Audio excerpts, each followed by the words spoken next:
When I moved into this new neighborhood, I expected peace and quiet, not an all-out battle with an HOA that thought they owned me. From the moment I rolled in with my Porsche, Karen, well, technically her name was Sandra Hall, the so-called vice president, decided she didn't like me. She hit me with fines, tossed threats my way, and made it crystal clear I didn't belong here. But what started as petty rules quickly turned into something darker. Threats, vandalism, and eventually, fake HOA cops sent to steal my car. What Sandra didn't know was that I'm a US Marshal, and I don't take kindly to intimidation.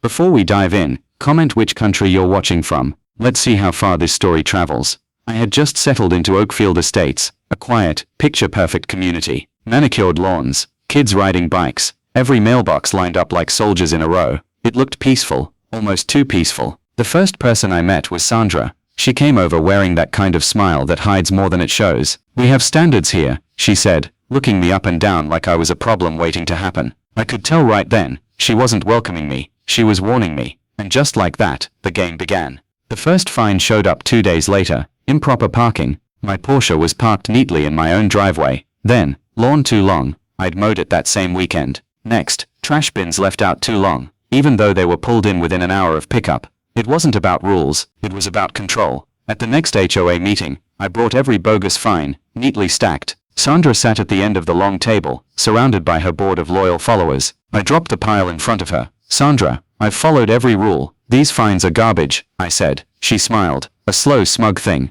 "Rules are rules. If you can't handle them, maybe this community isn't the right fit for you." There it was, the warning, hidden behind polite words. I kept calm, but inside, I knew this wasn't over. A week later, things got worse. I stepped outside one morning and froze. All 4 of my tires, slashed. Every single one. A note tucked under the wiper said, "Next time, we take it." That was no HOA warning. That was a threat. I took photos of everything, called the sheriff's office, and filed a report. But deep down, I knew Sandra had friends in the right or wrong places. She'd play innocent, while someone else did her dirty work. Still, that note said it all. She wasn't trying to find me anymore. She wanted me gone. But what she didn't realize was that I'd been trained to handle people exactly like her. After the tire slashing, I knew things were only going to get worse. That note, "Next time we take it," wasn't just vandalism. It was a promise. I'm not the type to sit around and wait for another hit. So I doubled down. I documented every detail. High-res photos of the tire cuts, the note, the angle of the knife marks, even the timestamp from my security cam footage. I filed everything with Deputy Morales down at the sheriff's office. He listened carefully, scrolling through the photos on my phone. "Whoever did this knows what they're doing," he said. "They're not just trying to scare you, they're escalating. Keep your security running, Marshal. People like this don't stop when you ignore them." I nodded. "Oh, I'm not ignoring them." That same night, I upgraded my security system. New floodlights, cloud backups, motion sensors, cameras covered every inch of my property, front to back. My house looked like a mini fortress, but I slept better, knowing that if something went down again, I'd have proof. For a week things were quiet. Too quiet. The kind of calm that doesn't last. It was a Thursday afternoon, a little after 2 p.m. The sun was high, the air thick with the kind of stillness that makes you notice every small sound. I was in my home office going over case files when my phone buzzed. Motion alert. I tapped the feed open. A white SUV had pulled into my driveway, blocking my Porsche. The logo on the side read, Oakfield HOA Security, but I'd never seen that vehicle before. 3 men got out. Each wore a reflective vest with HOA enforcement stenciled across the back in bold white letters.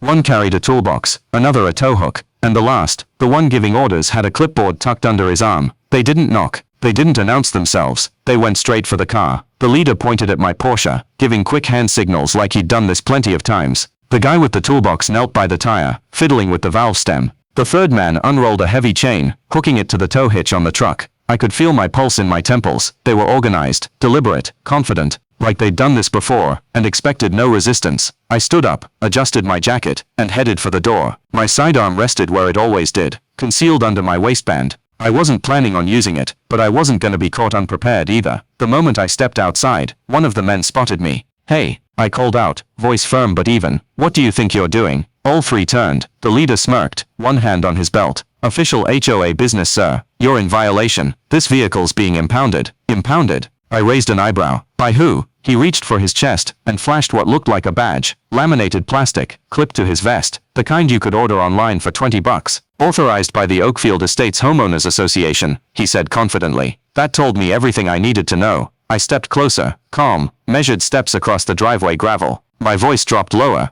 On what authority are you taking my car? The leader scoffed. We don't need the sheriff's permission. You've had multiple violations. The HOA president signed off on this. Really? I asked. Then I'm sure she won't mind explaining this in court. I let my jacket fall open just enough for him to see the silver badge clipped inside. The U.S. Marshal star caught the sunlight like a mirror. Their faces changed immediately. Smirks gone. Eyes wide. The second man, the one holding the chain, froze mid-motion. The third dropped his wrench like it burned him. Gentlemen, I said quietly, this is where you walk away. For a long moment, no one moved. The air between us was electric, sharp, tight. My cameras were rolling. I could see the little red recording light reflecting off my car's hood. Then the leader's ego got the better of him. He laughed, a short, ugly sound, and raised a crowbar from the back of the tow truck. You think you can scare us with a toy badge? He sneered. You're not the law here. Try me, I said, steady and cold. He lunged. The move was wild, untrained. He swung the crowbar in a wide arc toward my ribs. I stepped into it, deflected with my forearm, pivoted, and fired once. The crack of the gunshot echoed through the neighborhood like thunder. The man went down instantly, clutching his thigh and screaming. Not fatal, but enough to end the fight. The second man charged at me, shouting. I sidestepped, grabbed his wrist, twisted, and felt the joint give with a sharp snap. He screamed, collapsing to his knees. The third rushed in, swinging the toolbox like a weapon.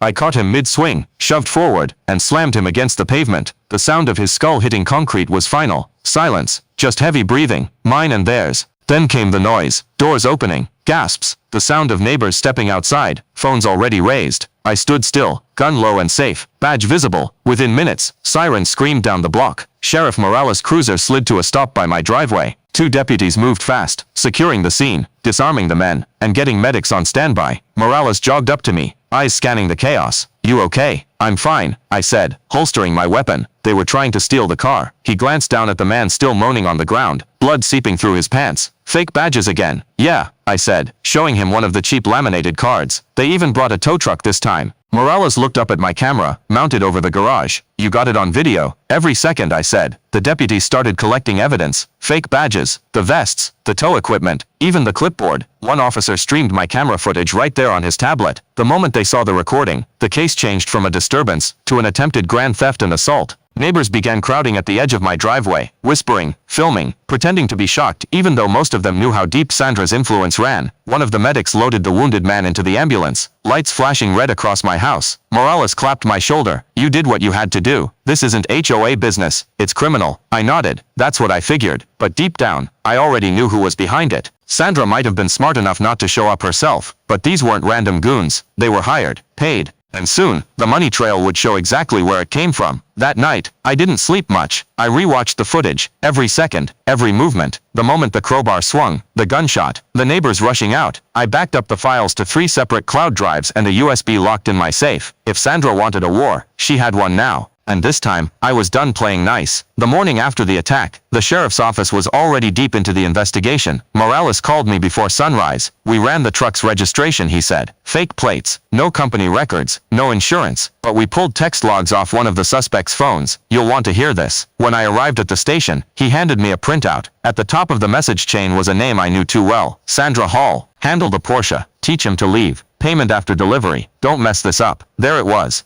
The proof in black and white. I'd suspected her from day one, but now there was no denying it. She wasn't just behind the harassment, she had orchestrated it. Within 48 hours, Sandra was arrested on charges of conspiracy, solicitation, and HOA fraud. The 3 fake HOA cops faced charges for impersonating law enforcement, attempted grand theft auto, and assault with a deadly weapon. The case drew media attention fast. News trucks lined the street. Neighbors who once avoided eye contact now whispered about the HOA scandal. For the first time since I moved in, people saw Sandra for what she really was. Not a leader, but a bully with power she never earned. In court, the evidence spoke louder than I ever could. The jury watched the footage from my driveway cam, clear video showing the men approaching my car, the fake badges, and the attack. The sound of Sandra's text alerts pinging in sync with the timeline sealed it. A few neighbors testified about the fines, the slashed tires, and the threats whispered at meetings. One man, an older resident, said softly, "We all knew Sandra went too far. We were just afraid to say it." Sandra sat there, pale and silent, her fake confidence gone.